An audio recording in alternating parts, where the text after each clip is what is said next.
Cockroach জনতা পার্টির বিক্ষোভে উত্তাল নয়াদিল্লি। পরিস্থিতি এতটাই ভয়াবহ হয়ে উঠেছে যে বিক্ষোভকারীদের সঙ্গে বৈঠকের প্রস্তাব দিয়েছেন খোদ ভারতের প্রধানমন্ত্রী নরেন্দ্র মোদী। তবে সেই ডাকে সাড়া দেয়নি আন্দোলনকারীরা। উল্টো রাজপথে আরও কঠোর কর্মসূচির ডাক দিয়েছে আন্দোলনরত শিক্ষার্থীরা। ঘটনার সূত্রপাত ভারতের মেডিকেল ভর্তি পরীক্ষার প্রশ্ন ফাঁসকে কেন্দ্র করে।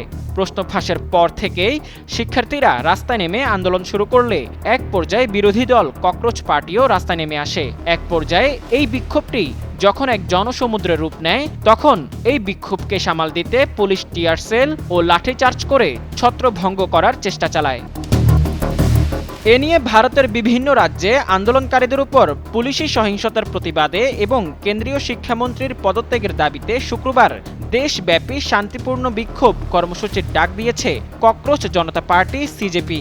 বৃহস্পতিবার সামাজিক যোগাযোগ মাধ্যমে দেশের সকল শিক্ষার্থী ও সাধারণ জনগণকে এই কর্মসূচিতে অংশ নেওয়ার আহ্বান জানিয়েছে সংগঠনটি। এদিন এনডিটিভি এক প্রতিবেদনে এ তথ্য জানিয়েছে। অন্যদিকে এই আন্দোলন নিয়ে নতুন ঘোষণা দিয়েছেন ভারতের প্রধানমন্ত্রী নরেন্দ্র মোদী।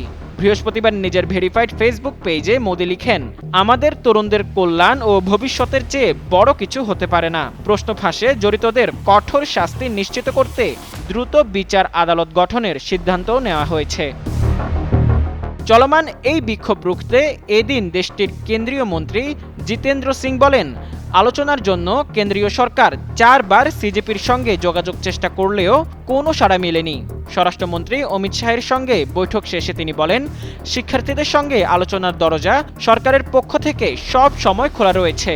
তিনি ও কেন্দ্রীয় স্বাস্থ্যমন্ত্রী জেপি নাড্ডা যে কোনো সময় নাড্ডার বাসভবন বা কার্যালয়ে শিক্ষার্থীদের সঙ্গে আলোচনায় বসতে প্রস্তুত। তবে সেই প্রস্তাব নাকচ করে সিজেপি জানায়, মন্ত্রীরা যেহেতু বলেছেন যে কোনো জায়গায় আলোচনা হতে পারে, তাহলে তারা যন্তর মন্তরে আসুন অথবা কনস্টিটিউশন ক্লাব অব ইন্ডিয়ার মতো কোনো নিরপেক্ষ স্থানে আলোচনা হোক। কোথায়, কখন এবং কতক্ষণ আলোচনা হবে সে বিষয়ে তারা সরাসরি আমাদের সঙ্গে যোগাযোগ করুক।